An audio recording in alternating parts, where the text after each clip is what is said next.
This is the Real Estate Investing Abundance Podcast. I'm your host, Dr. Allen. I just want to take a moment to introduce you to our company, Steed Talker Capital. Steed Talker Capital is a real estate investment firm. If you'd like to learn more about real estate investing, head over to our website, steedtalker.com. And while you're there, take a moment to get your one-page guide to the 10 steps to passive real estate investing. Downloading this PDF will also enroll you in our Enlightened Investor Circle. And by enrolling in the Enlightened Investor Circle, you'll be the first to know about any new investment opportunities that we are getting involved with. Look forward to hearing from you. Enjoy today's show.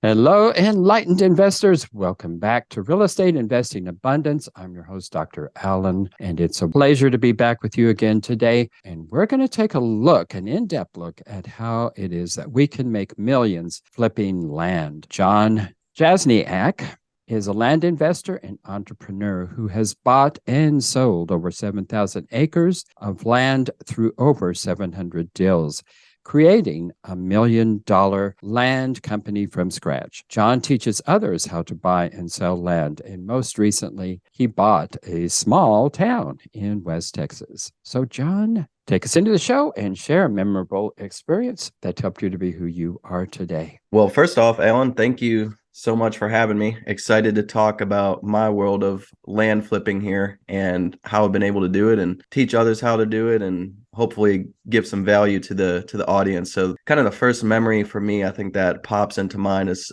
my first land expedition, I'll call it, which was out in West Texas, the county of Hudspeth County, which is just east of El Paso. And most people think of it probably as the desert. You're going to go out there, you're going to see nothing but flat with a little bit of rolling hills, mesquite, brushes, basically nothing, dust blowing, everything you can imagine of the Texas desert. There's not many people around. And my first deal was in the Gunsight Ranch, which was a 53-acre piece out in Hudspeth County. And that was really the first time I got out and saw a piece of land that I had purchased in person. I remember going out there in my Jeep, off-roading, getting to the piece where there was very little to no road access and, trying to get photos of this thing so that I could sell it online to my customers.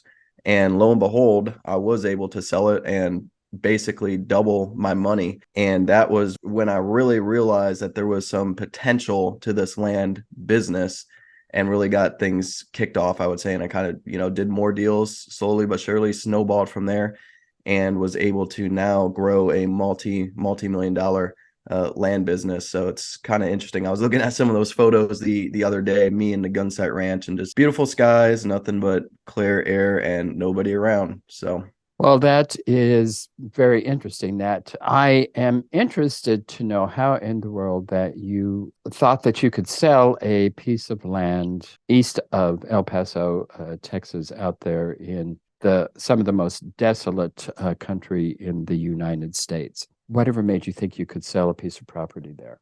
Yeah, well, I saw some of it selling online. And that's, one thing that we talk about in the business is getting your comparables, seeing what's listed out there. And this is a deal that I actually found online.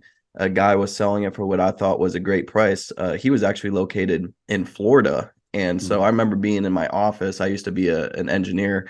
And I'm sitting in my office and I'm trying to, find my first land deal. And I find this 53-acre piece online for $10,000 and calling this guy up in Florida and kind of negotiating back and forth, and ended up buying it for $8,500. And what was really good about this piece is it was already split into 5 separate tracts of about 10.6 acres. And so I was able to sell smaller tracts a lot easier. I saw a lot of it posted online. It seemed to be moving. And I thought, I'm getting this at such a great price. Who isn't going to want to own a piece of land, get away from the city, use it for, shooting, camping, seeing the stars, etc., which is, let's be honest, that's really all that land is good for. It's middle of nowhere. You're not going to get power. You're not going to get water. And so, I ended up buying it for like $150 per acre, which, believe it or not, you can still find land that cheap in some parts of the world today, and ended up selling it for, call it $300 per acre. And so when you're talking about prices that cheap, pretty much anyone can afford it. So it's pretty hard, if I'm being honest, not to sell it. Now, it was a little bit scary, obviously, because it was my first deal, but I was fortunate enough, I guess, to have sort of a bankroll and capital behind me, making a decent salary as an engineer, where I really thought the risk was extremely minimal. I go in there and, buy it and turn around and flip it for double my money. Yeah. You said this is the first time you had ever looked at a piece of property. Where did you live in the vicinity, or did you travel out there to see Yeah, this? that's a great question. At the time, I was living in Midland, Texas, doing oil field engineering work, and so I was about 5 hours away. Oh. And, believe it or not, a lot of people actually do this business and buy and sell land sight unseen. So it's for the guy in Florida, for instance, it's not unheard of for him to send out some direct mail, scoop up a 53-acre piece in the middle of nowhere, Texas. He's obviously not going to fly out from Florida to see it, and he sells it to someone else like myself online. And so a lot of people are doing this all across the country in different areas, buying sight unseen, selling sight unseen. They'll run someone out there to get some photos, or they'll just do Google Earth screenshots and sell it. And so, it was a 5-hour trip for me. And to me, it was just an adventure. I wanted to go out and see it. And getting photos of the land yourself is definitely going to help you sell it.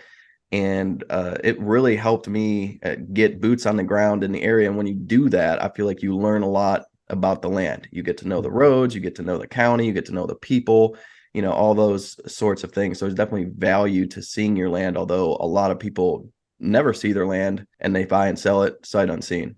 Well, John, you started, I guess, with $8,500 at least for your first purchase. But how much capital do you consider that a person actually really needs, not just to buy their first piece of property, but to actually get started in the land flipping business? Well, I tell people 5 to 10K, I think, is a good starting point. I'm always a proponent of starting small. Believe it or not, like I said, you can still find land $100 to $500 per acre. You can find pieces out there in different parts of the world, like your northern Arizonas, your West Texases, your certain spots in Florida, Colorado, where you can buy an acre or 2 acres for $1,000, $2,000, $3,000. So, you can do it for less than 5K. I guess technically you can get started for zero, and you can start wholesaling and assigning and doing some quick flips and stuff like that. But I think $5,000 to $10,000 is a good starting point. You're going to need, a little bit of resource for direct mail and simple office stuff,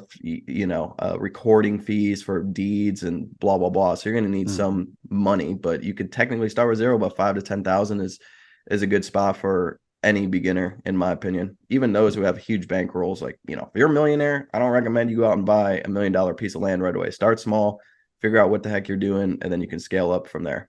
How much time is needed in terms of to actually run your business? How much time are you putting into it? And since we're on the topic of time, how much time did it take you to launch your business, to really get your business going from the very onset, even before you purchased your first property? A good rule of thumb for this business, again, it's real estate. So the more effort and more time you put into this, the more you're going to make, the more deals you're going to do, obviously. There's plenty of people out there spending 10 hours a week on this business, and they're doing a dozen deals a year. And that's perfect for somebody who has a full-time job. They might have a family. They got another business going on. They just want a little bit of passive income or revenue from land. And so, 10 hours a week is more than reasonable to start. Now, I wouldn't say that I am a good case study for a minimal work and 10-hour work week. When I was starting off, I was spending, probably 30, 40 hours a week on top of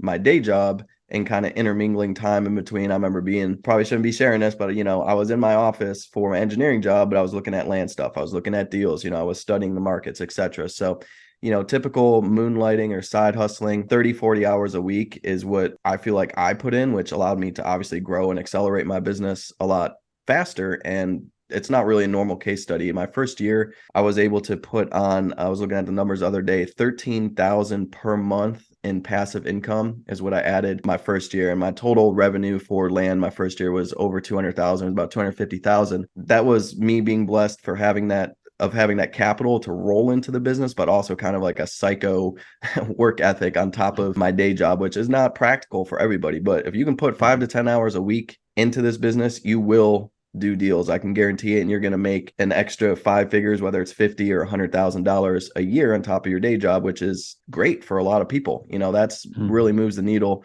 If you have a family or you have car payments, you have house payments, you have stuff going on. I mean, who doesn't want an extra $50,000 in their pocket, So Have you so ever you bought a said piece of land, by the I way? don't know, 13,000 per month your Yes, first sir. year, and this was some 30 to 40 hours a week. Yes. And by the end of the year, you were adding about 13,000 cash flow per month. That's right. And what was how many deals did you do that year? I would say it was 50 to 60. 50 to 60. Okay. Yep. And was that all over the country? Was that in mostly in Texas and West Texas area, or The bulk of it came from two areas. Nowadays, I work mostly in Texas. My students are all over the country, Virginia, Michigan, Florida, Colorado, but back when I was starting off, it was 80% Texas and 20% Arizona. Some of my best first deals were in northern Arizona in a county called Mojave County, Arizona.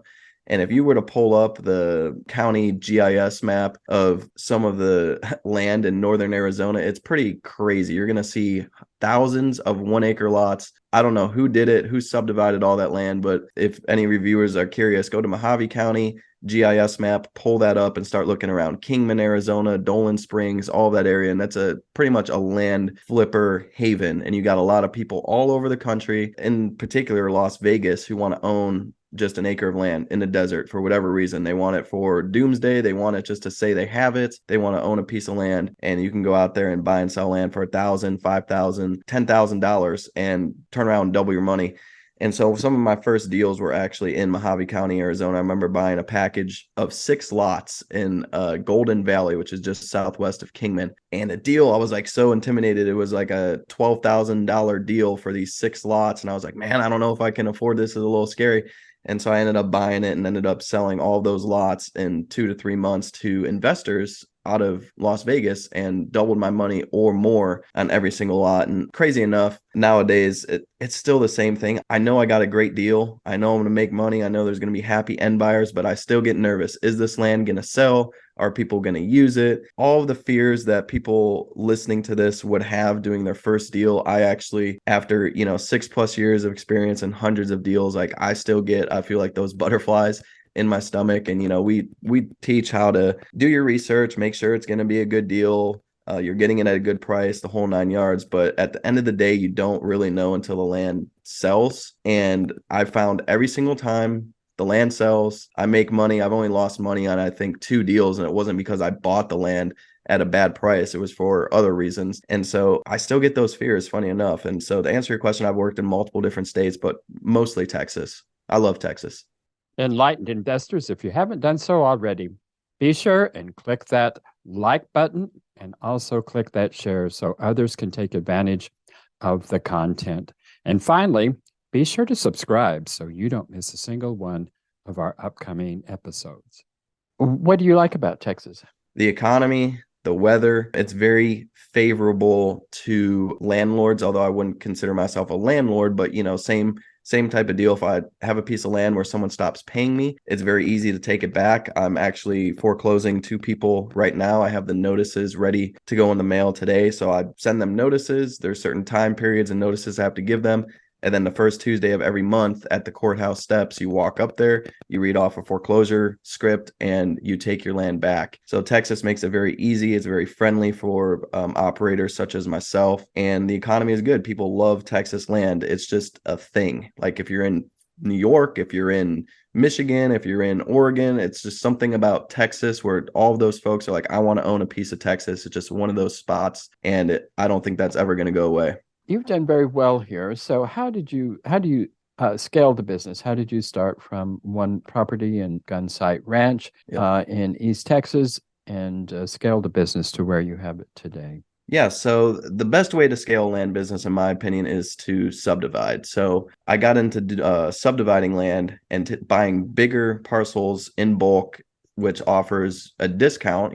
Pretty much anytime you buy something in bulk, you get it for less. So in this case, a lower cost per acre, and I'm able to subdivide it down and create that value by creating smaller pieces and drive the price up. So I think any beginner is going to sort of start like this. They're going to do small deals, do a few flips, maybe owner finance them off, get some monthly cash flow coming in, and then they're going to progressively graduate to doing bigger deals and then eventually subdividing. So they're going to start small, then they're going to do a little bit bigger deals, and then it's going to come time where they need to subdivide land to really create a value add on it. There is plenty of people doing high volume businesses where, they buy for 5,000 and sell it for 10, and they do 100 or 200 of those deals per year. But what I invite, anyone to consider is you can do 200 deals like that, or you can do one subdivision where you go out and you buy it for $500,000, call it 500 acres for $500,000, $1,000 per acre. You break it into 50 10-acre lots, and now your land is worth $3,000 or $4,000 per acre, $1.5 to $2 million. So in one deal, you quickly begin to make way more. It's a lot simpler, streamlined, as opposed to doing hundreds and hundreds of small deals. And so that's what I've really been able to do. I've done a couple dozen subdivisions now of varying different sizes. The biggest one being a $1.5 million deal in Texas that was worth about $5 million. And so, a lot of these subdivisions, you're talking at scale, really adding value. And at the same time, it's more complex. I wouldn't recommend it for a beginner. You really need to know what you're doing.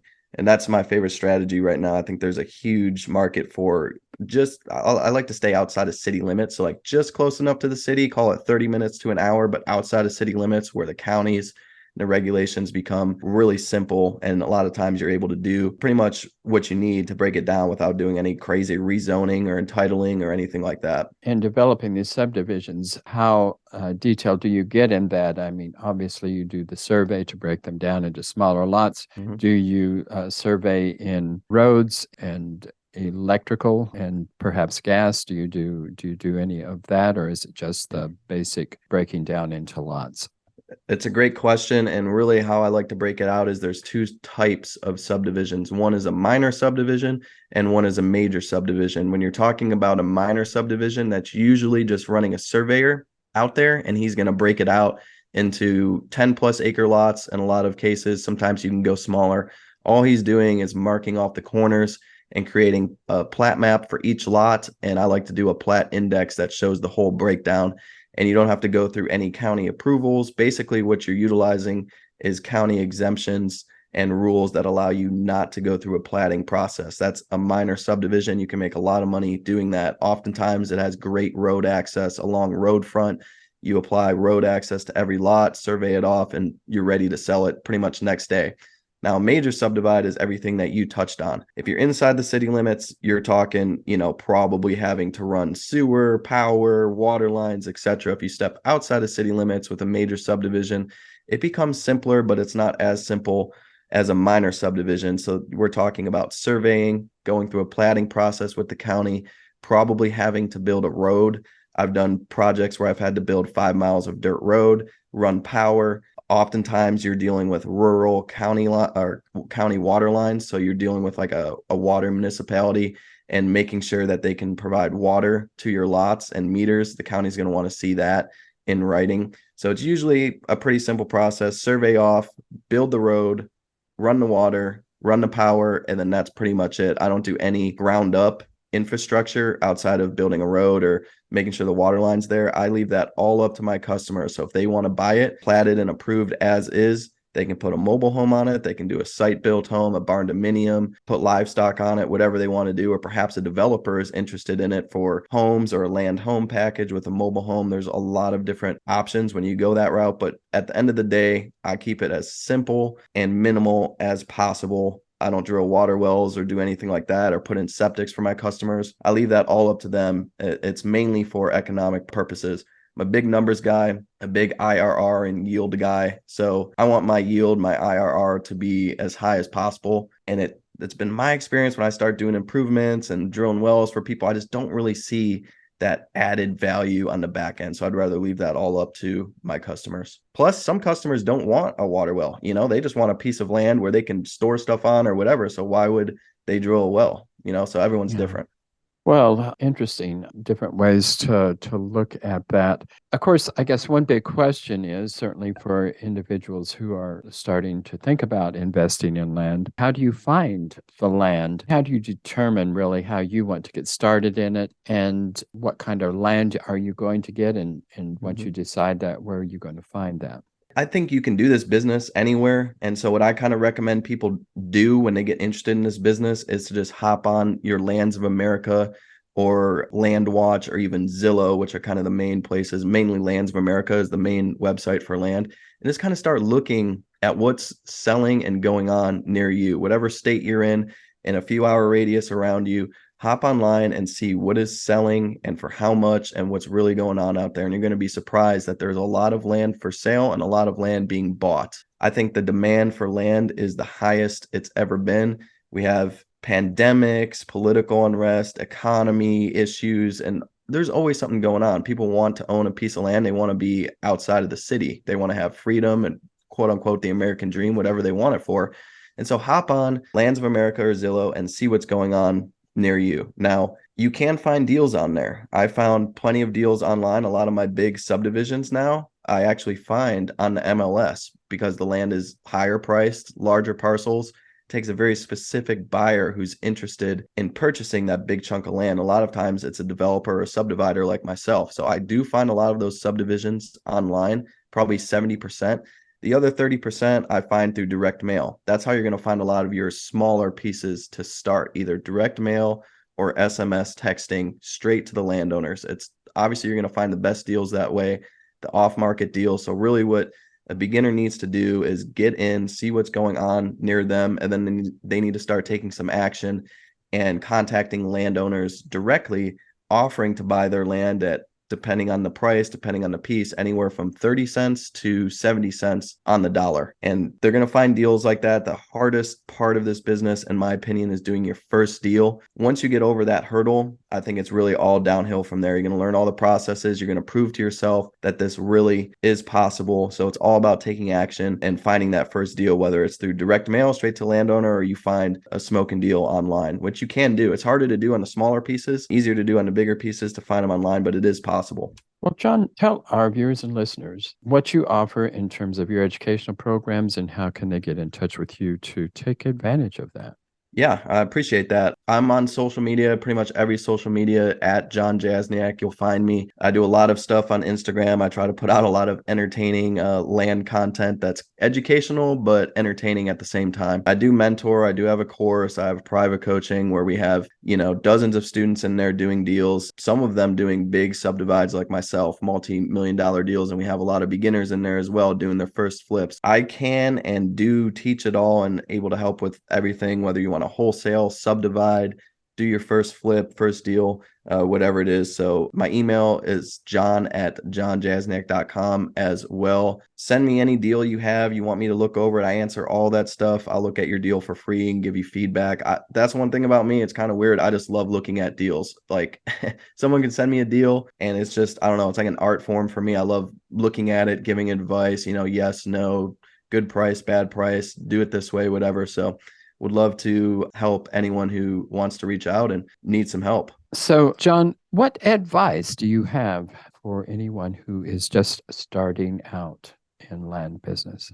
Yeah, so as I touched on the first deal is the hardest. You got to take action and start moving towards your first deal. As a beginner, you're going to jump in, devour all the free resources. There's a lot of good stuff, whether it's mine or other people in this space who have good podcasts, YouTube, etc. Consume all that stuff, and then you're going to want to move towards more in-depth education. If you can get yourself in a private community, a private group for land with a mentor, it's going to accelerate your growth so much more. They can hold your hand, walk you through this business, and get you through that first deal, because that is the hardest part of this business, in my opinion, is doing that first deal. If you got a good mentor or a good group supporting you, then I think the sky's the limit and you're going to plow through that first deal a lot quicker and be on your way to doing, hopefully, many more. John, do you have any suggestions for developing a direct mailing list and your SMS text list? Yeah, that's a great question. Well, there's really two ways to do it. You can go through a third party like Data Tree or Priced or someone who has data, and you can buy it for, call it 5 to 10 cents per record.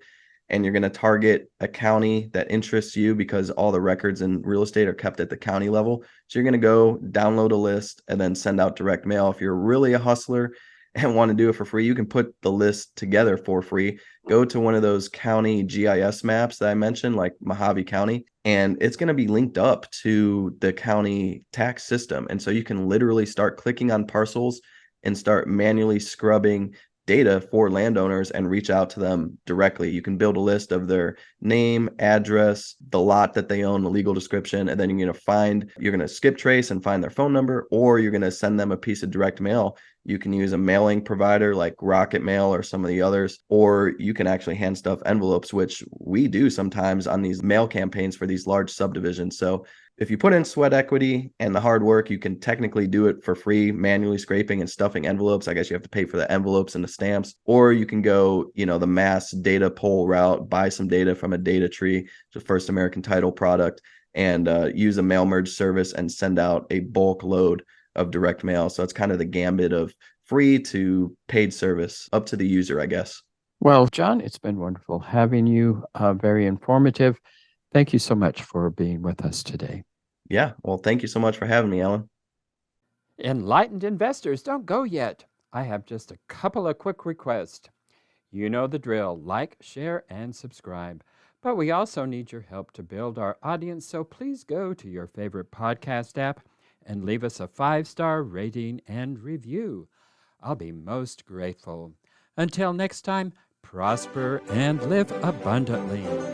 Thank you for tuning in to Real Estate Investing Abundance, brought to you by Steve Talker Capital, a company working for passionate professionals like you to develop financial independence built on solid, passive real estate investments.